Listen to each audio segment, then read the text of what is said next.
तो वेश का महत्व है, तो आचार्य परंपरा से दो मार्ग हैं, एक है निवृत्ति मार्ग, एक है प्रवृत्ति मार्ग। प्रवृत्ति मार्ग गृहस्थ मार्ग कहते हैं और निवृत्ति मार्ग विरक्त मार्ग कहते हैं, जैसे हम लोग परंपरागत हैं आचार्यों की। तो इसमें वेश के अनुसार हम अपनी मर्यादा में रह करके निरंतर भगवान का भजन करते हैं, और गृहस्थ में है तो भोगों के बीच में रहकर धर्म मर्यादा का पालन करते हुए भगवान का भजन करके भगवान की प्राप्ति। ये भोगों का त्याग करके, जो सांसारिक भोग हैं उनका त्याग करके गुरु परंपरा के अनुसार उसी साधना में लग करके भगवत प्राप्त होते हैं। तो वेश की जो मर्यादा वो निवृत्ति परक है, निवृत्ति मार्ग वैराग्य मार्ग का प्रतीक है। अब वो उसी वेश का लोग दुरुपयोग कर रहे हैं, जो गंदे लोग हैं वो उसी वेश का अपने गंदगी छुपाने के लिए आश्रय ले लेते हैं। तो ये होता है कि संत जन ऐसे नहीं होते। प्राण चाहे निकल जाए पर भूल ही न दें कुमार्ग पाऊं, वो भूल करके भी गलत मार्ग में नहीं चल सकते। जिनका लक्ष्य श्री भगवान है, छोटी मोटी गलतियां हुई भी तो करो सदा तिनके रखवारी, जिम बालक राखे महतारी। भगवान अपने बच्चे की तरह संतों को संभाल करके उन्हें असली संत बना देते हैं। तो संत मार्ग है एक, आचार्य परंपरा है।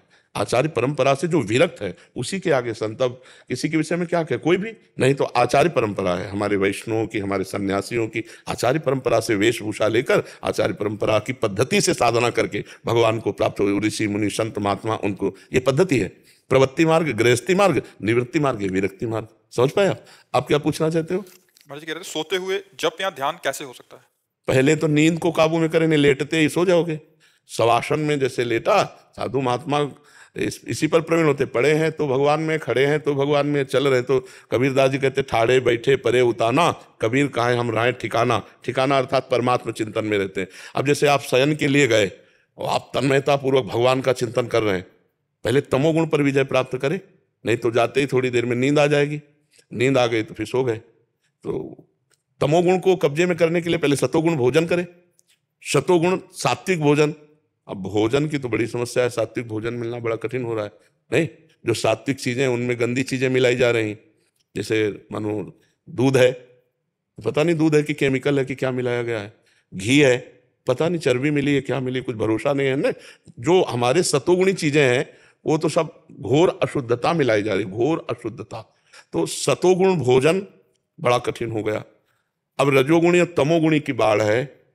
अब लोग तमोगुणी पर भोजन रजोगुणी पसंद करते हैं, होटल का चाट चूट का, तो इससे तो रजोगुण तमोगुण आएगा। इससे भोग विलासिता बढ़ेगी, निद्रा आलस्य प्रमाद क्रोध ये चीजें बढ़ती हैं। अगर हम सतोगुणी भोजन करें, सात्विक भोजन, और भगवान जैसा आचरण कहते हैं वैसे पवित्र आचरण रखें, तो फिर भजन में हमारा प्रवेश होने लगेगा। फिर तो चाहे बैठे हैं तो भजन कर रहे हैं, लेटे हैं तो भगवान में भजन कर रहे हैं। पर अभ्यास करो, जब लेटो तो उस समय सब बातें भूल करके नाम चलाने की कोशिश करो। राधा राधा राधा राधा राधा, राम राम हरि हरि, जो नाम प्रिय हो, जो गुरुदेव ने दिया हो उस नाम में। और अगर नाम का ध्यान करते हुए सो गए तो जब जगोगे तब नाम चलता मिलेगा, देख लेना।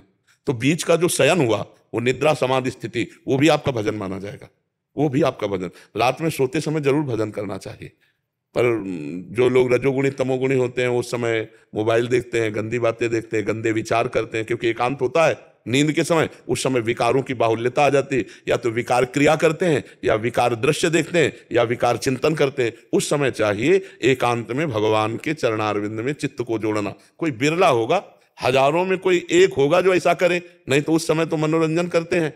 तो मनोरंजन बहुत घातक है, पूरी रात्रि बर्बाद हो जाएगी। अगर हम नाम जप करते हुए सो गए तो पूरी रात्रि भजन मानी जाएगी, हमारा जीवन सार्थक हो जाएगा। निद्रा समाधि स्थिति, नींद मानो समाधि में गई, क्योंकि हम जैसे राधा राधा राधा राधा कब सो गए पता नहीं चला। तो जब जगोगे तो आप देखना राधा राधा राधा आएगा, इसका मतलब बीच में भी हमारा समय राधा में ही गया, तो वो समाधि मानी जाएगी, वो भजन माना जाएगा। कभी कोई नींद खुलता है, ऐसा लगता है राधा राधा नाम, जो नींद खुलते ही राधा नाम निकल। हाँ, तो उसकी पहचान है कि आप सोते समय राधा नाम जप रहे थे, तभी वो नींद खुलते हुए आएगी। ये मन की एक दशा होती। जब ऑपरेशन होना था ना डायलिसिस के लिए, तो उन्होंने बताया कि अब ऑपरेशन हम करने के लिए आपको बेहोश करते हैं। तो हमने कहा रुको, हमने पद चलाया अपने आचार्य का, और पद में जिस लाइन से हम बेहोश हुए थे, तो जब हमें होश आया था तो वही लाइन चलने लगी। ये ऐसा मन का पकड़ा दो ना, तो उसका ऐसा स्वभाव है। तो ऐसे नींद के समय जैसे जो बात पकड़ा दी गई, वही जागृत के समय जब हम जगेंगे तो वो उसी में स्थिति मानी जाती है। तो हम पता नहीं जगें कि ना जगें, कौन सी आखिरी रात हो, तो हम उस रात को मृत्यु जैसा मानकर भगवान के भजन में लीन होते हुए निद्रा की गोद में गए, और जब उठे तो फिर भगवान का, जब जगे भगवान का स्मरण जरूर करें। देखो तभी भक्त कहा जाएगा।